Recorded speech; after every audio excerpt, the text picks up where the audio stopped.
negara Cina kalau seperti ini Pak Jokowi. Iya. Bagaimana logika saya? Masuk. Mudah dipahami kira-kira? Mudah. Mudah ya. Subhanallah luar biasa. Ya. Ini komentar saya yang pertama, Bang. Iya. Ada hal penting yang tadi perlu digarisbawahi dari apa yang disampaikan Ustaz Irwan Saifullah. Justru negara-negara asing seperti negara Cina bahkan gratis kalau ingin masuk dan mengelola di sini ya, Ustaz Irwan. Itu belum karyawannya, Bung Ari. Oh iya. Pendapatannya tinggi sekali dan dia tidak terkena tadi karena dia menggunakan visa turis, bukan visa kerja. Tidak kena tadi pajak-pajak tadi, sedangkan mereka gajinya tinggi. Ada laporan mulai sampai dari 15 juta sampai 45 juta. Betul. Sedangkan kita, pekerja kita yang di penambang lokal tadi UMR, coba itu Bung Arif. Ya Allah. Nah itu yang pertama adalah soal hilirisasi. Yang kedua itu ada yang menarik juga dari pernyataan kemarin di IPMI, bahwa Pak Presiden itu mengaku bahwa dia juga tokoh senior, bukan tokoh. Jadi dia adalah anggota HIPMI senior menurut Pak Jokowi. Maka sah-sah saja kalau kemudian Pak Jokowi ini mengarahkan atau justru ikut cawe-cawe soal pencapresan di HIPMI. Nah, menurut pandangan Ustaz Irwan Saifullah ini seperti apa? Ya Bung Arif, jadi yang kedua di dalam isi pidato itu Presiden menekankan ya tidak boleh ada yang menghalangi hilirisasi. Kita lawan semua, Eropa, ya IMF, WTO kita lawan, termasuk presiden yang akan datang harus melanjutkan. Gitu.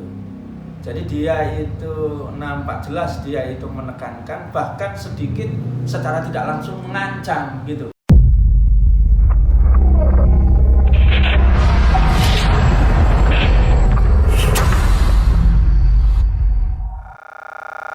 Assalamualaikum warahmatullahi wabarakatuh. Waalaikumsalam warahmatullahi wabarakatuh. Alhamdulillahirabbil alamin, teman-teman semua. Mimbar tugas pol anti oligarki, youtuber lain yang kemudian menyaksikan video ini, kita tahu bahwa kemarin pada tanggal 31 Agustus 2023 ramai sekali masyarakat membicarakan soal pidato Pak Jokowi di acara HIPMI, himpunan pengusaha Muslim Indonesia, di mana Pak Jokowi hadir di sana dan memberikan sambutan sekaligus pidato. Ada dua hal penting yang kemudian disoroti. Yang pertama adalah soal hilirisasi. Nanti mungkin kita akan tanyakan kepada, sebelumnya saya sampaikan di sebelah kanan saya adalah Ustadz Irwan Saifullah. Assalamualaikum warahmatullahi wabarakatuh, Ustadz. Waalaikumsalam warahmatullahi wabarakatuh. Beliau adalah aktivis pergerakan Islam dan kita ingin tanya-tanya soal isi pidato Pak Jokowi menurut pandangan Ustadz Irwan Saifullah. Kita tahu bahwa ada dua hal penting yang disoroti publik. Yang pertama adalah soal penekanan Presiden Joko Widodo tentang hilirisasi yang sedang dilakukan dan akan terus dilakukan oleh presiden berikutnya. Kemudian yang kedua adalah soal cawe-cawe presiden ketika Ketua HIPMI menyampaikan untuk capres-capres kita menunggu arahan Jokowi. Nah mungkin yang pertama, apa pandangan Ustadz Irwan Saifullah menanggapi apa yang disampaikan oleh Pak Presiden Jokowi tentang hilirisasi kemarin yang memang kita lihat cukup cukup antusias presiden untuk tetap melanjutkan hilirisasi ini bahkan kepada presiden berikutnya. Nah, apa tanggapannya? Assalamualaikum warahmatullahi wabarakatuh. Waalaikumsalam warahmatullahi wabarakatuh. Alhamdulillah wa syukurillah wa ni'matillah la haula wala quwata illa billahil aliyyil azim. Ya. Terima kasih kepada Bung Arif Nugroho. Pada kesempatan ini kita bisa bincang-bincang ya tentang politik dan masa depan ya negeri kita Indonesia yang kaya raya dengan sumber daya alamnya ya, subhanallah. Menarik sekali pidato Pak Jokowi ya, dia menggambarkan sebagai seorang presiden yang gagah sekali nih Bung Arif ya, dan sangat berpihak kepada rakyat, dan dia akan melawan ya, terutama adalah Eropa, WTO, IMF ya, ketika melarang untuk melakukan ekspor nikel ya. Singkat, beliau menyebutkan bahwa kita ini sudah 400 tahun seperti VOC, kita ini hanya mengekspor bahan mentah saja. Maka ini harus kita hentikan ya. Dan saatnya kita melakukan hilirisasi ya, kita olah di negeri kita bahan-bahan mentah kita ya. Jadi apapun yang menghalangi dan siapapun yang menghalangi, mulai dari Eropa, WTO, IMF akan kita lawan. Nah, begitu Pak Arif ya. Nah, jadi nampak beliau ini sebagai seorang ya pemimpin pahlawan yang melindungi rakyat. Iya. Tapi sebetulnya apa yang beliau sampaikan itu ya sangat menonjol pencitraan Bung Arif. Karena sesungguhnya hakikatnya itu tidak seperti yang beliau sampaikan gitu. Dan apa yang beliau sampaikan itu, kalau saya coba cermati terus, beliau ini memanfaatkan keawaman dari rakyat Indonesia gitu. Dan dia menang secara retorika, secara media, secara ya publikasi yang sangat masif gitu ya. Ya. Dan tentu juga instrumen seluruh negara ini bergerak untuk mendukung beliau. Coba sederhananya saja Bung Arif ya, saya sampaikan ya, banyak hitungan, bisa Bang Marwan Batubara, bisa juga ya Bang Faisal Basri ya. Yang pertama digembar-gemborkan oleh ya Presiden Jokowi ketika dikritik oleh ya Bapak Faisal Basri, sesungguhnya ya smelter atau hilirisasi ini sangat menguntungkan negara Cina. Karena perusahaan-perusahaan smelter itu adalah perusahaan dimiliki oleh perusahaan Cina ya, sebagian besar sahamnya itu Bung Arif. Ya. Bahkan Bang Faisal Basri ya menjelaskan bahwa total ekspor kita ini sekitar 413 triliun. Luar biasa. Ya, dan 90% itu dinikmati oleh negara Cina. Dan 10% saja oleh Indonesia. Maknanya apa? Ya, bahwa smelter ini bebas dia ya, agar investor itu masuk, maka Presiden Jokowi, pemerintahan ini memberikan dia ini benefit, memberikan istilah insentif gitu loh Bung Arif. Sehingga ya investor berbondong-bondong. Apa insentifnya? Dia ini bebas PPN, bebas PPh karyawan, PPh badan, PPh perusahaan, dan PPh royal sampai royalti itu bebas. Nah, jadi diberikan ya secara besar-besaran Bung Arif selama 20 tahun Bung Arif. Ya, mereka bebas dan bisa diperpanjang lagi. Siapa yang tidak mau? Nah, yang 413 tadi yang diangkut Bung Arif, total ekspor tadi itu bebas semuanya. Nah, sedangkan Pak Jokowi ketika dia bilang ya terkena PPN, PPh badan, PPh perusahaan, dan royalti itu dikenakan kepada siapa? Dikenakan kepada perusahaan-perusahaan penambang lokal. Gitu Bung Arif. Jadi malah lokal yang kena. Tapi kalau asing malah nggak ada. Asing bebas 100% Bung Arif. Kalau ada mungkin sedikit sekali. Nah, taruhlah yang dikatakan oleh Pak Jokowi tidak menerima datanya dari Bang Faisal Basri, sesungguhnya kita itu total ekspor kita ini 510 triliun tahun 2022. Sebelumnya itu cuma 17 triliun. Jadi ini sangat besar sekali kata Pak Jokowi itu. Nah, kalau besar kita ini untung beliau tadi itu. Nah, pajak kita bagaimana, PPN kita gimana, PPH kita berapa, gitu ya. Kemudian PPH badan, PPH perusahaan, PPH karyawan, royaltinya berapa. Ya. Nah, Pak Jokowi tidak menjelaskan, itu hanya dikenakan kepada perusahaan lokal, kepada perusahaan Cina tadi tidak terkena alias B. Nah, siapa yang tidak mau untuk berinvestasi itu, Bung Arif? Nah, terus yang kedua dijawab juga Bung Arif oleh banyak timnya itu, terutama siapa Pak Seto itu ya, dari timnya Pak Luhut.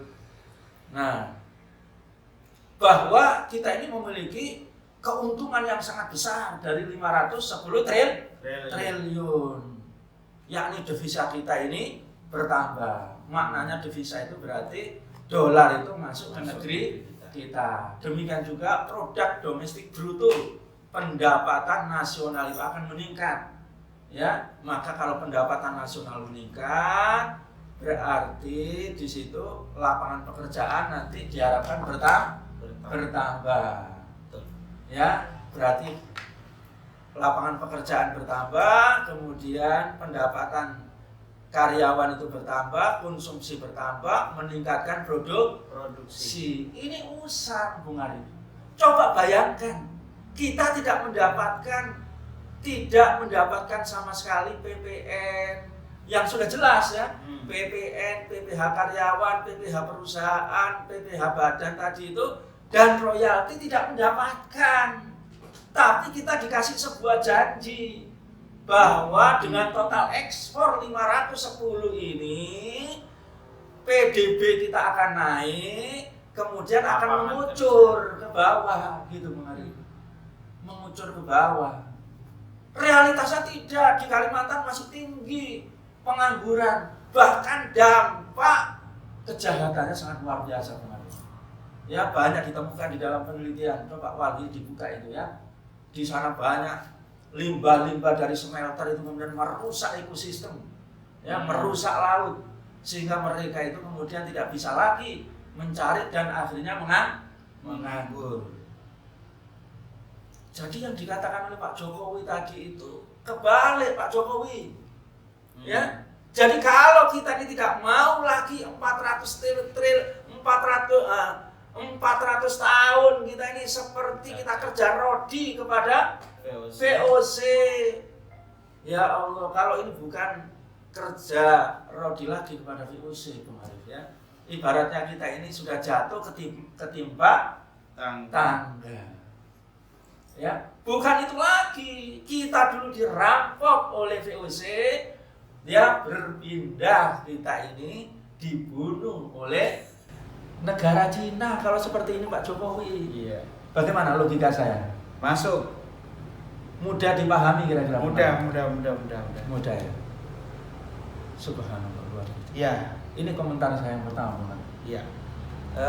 Ada hal penting yang tadi perlu digarisbawahi dari apa yang disampaikan Ustaz Irwan Saifullah. Justru negara-negara asing seperti negara Cina bahkan gratis kalau ingin masuk dan mengelola di sini ya, Ustaz Irwan. Itu belum karyawannya, Bung Arif. Oh iya. Pendapatannya tinggi sekali dan dia tidak terkena tadi karena dia menggunakan visa turis, bukan visa kerja.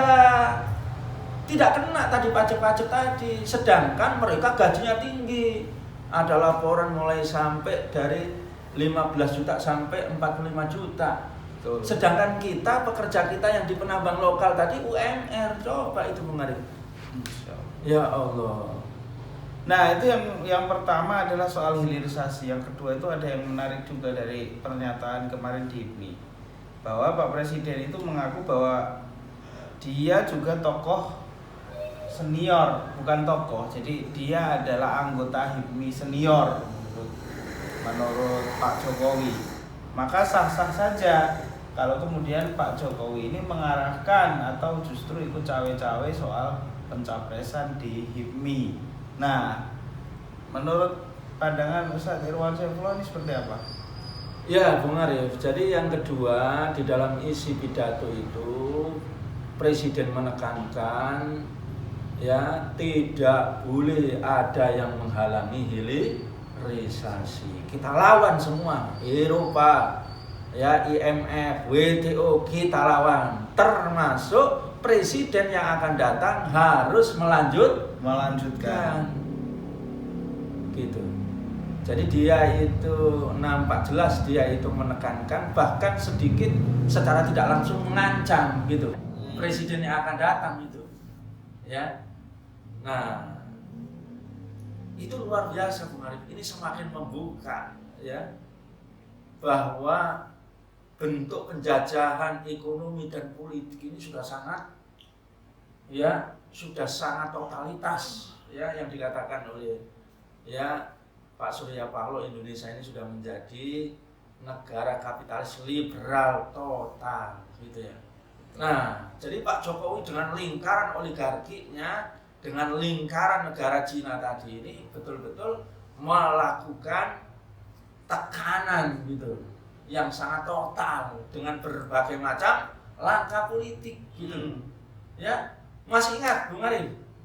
Waktu kemudian 3 periode gagal, muncul perpanjangan jabatan, muncul juga cawe sampai terjadi perlawanan.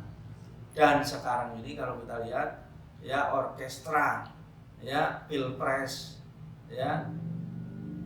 cawapres, capres ini sangat luar biasa ini Bung Arif.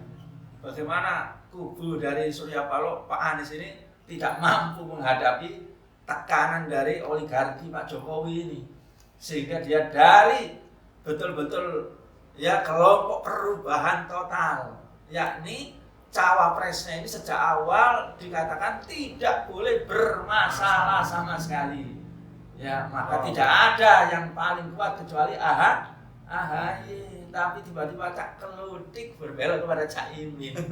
Padahal Cak Imin ini sudah sangat syarat dengan dugaan tindak korupsi. Nah, jadi Bung Arif, itu yang pertama. Jadi negara kita ini jauh lebih gila, lebih ngawur lagi di penjajahannya dibanding zaman VOC. Gitu Bung Arif. Ya, ini betul-betul itu yang untung beliungnya ini dirampok oleh negara Cina itu Bung Arif. Nah, coba bayangkan Bung Arif, seandainya ini dikelola tadi itu 500 triliun, kita akui lah datanya yang benar itu Pak Jokowi, 510 triliun Bung Arif. Kita tidak mau pajak, tidak mau BPN, tidak mau kita kalau tadi dikatakan Faisal Basri, kita kalau mendapatkan BPN, PPh badan, PPh karyawan, PPh perusahaan, royalti, Indonesia ini langsung tertutup seluruh utang-utangnya. Tapi kalau Islam Bung Arif, maka bukan mendapatkan BPN, PPh badan, PPh karyawan, PPh perusahaan, royalti, bukan itu. 510 triliun tadi itu langsung masuk ke negara semua. Gitu.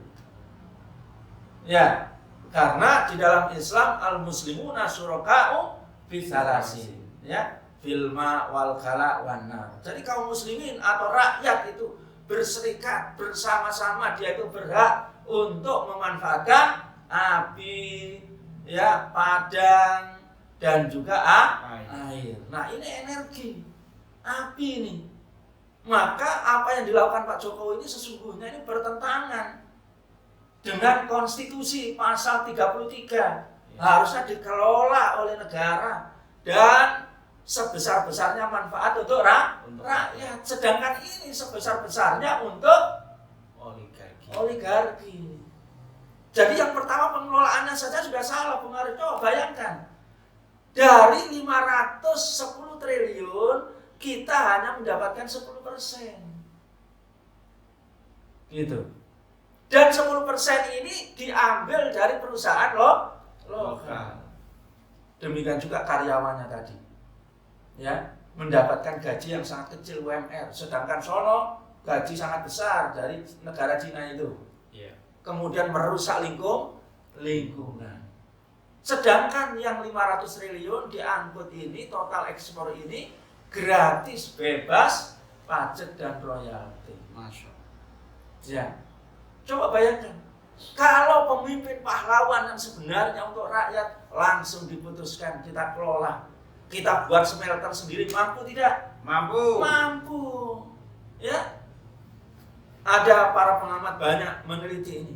Kalau kita membuat smelter dengan produksi seperti sekarang ini, dari 510 triliun itu paling habis sekitar antara 50 sampai paling tinggi 100 triliun, Bung Arif. Ya, taruhlah 100 triliun lah. Masih untung 410 triliun. Nah, ini barangkali yang paling penting harus menyadarkan umat ini, Bung Arif. Jangan capres.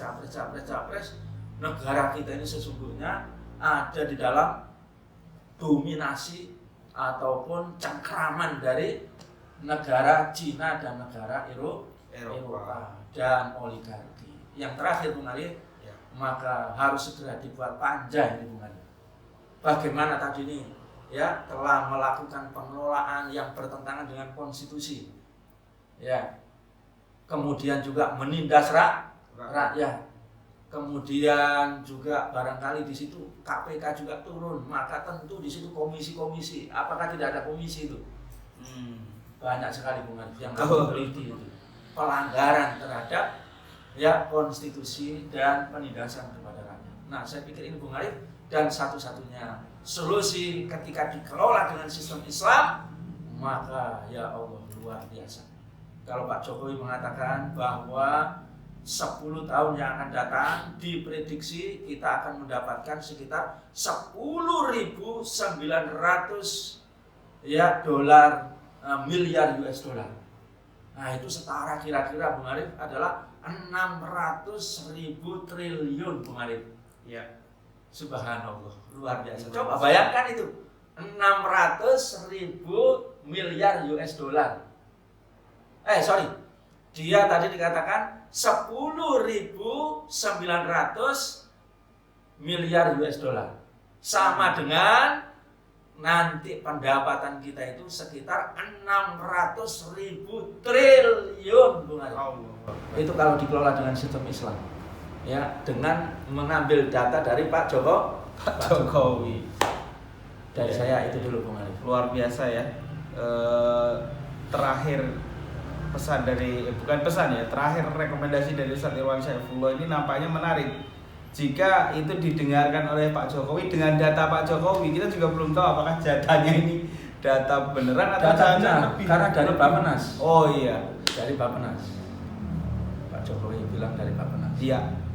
Saya pikir menarik, dan mungkin pesan terakhir tadi, pengelolaan dengan sistem Islam. Dan kalau kita kelola dengan sistem Islam, bukan hanya soal hilirisasi nikel, tapi hutan juga bisa dikelola, hasil laut bisa dikelola dengan baik. Yang kita tahu kemarin ada 7 hasil bumi dikelola itu sudah mampu untuk membayar hutang kita dalam 2 putaran 2 tahun saja. Iya. Dan negara Indonesia sudah bisa membuat smelter. Oh, ya.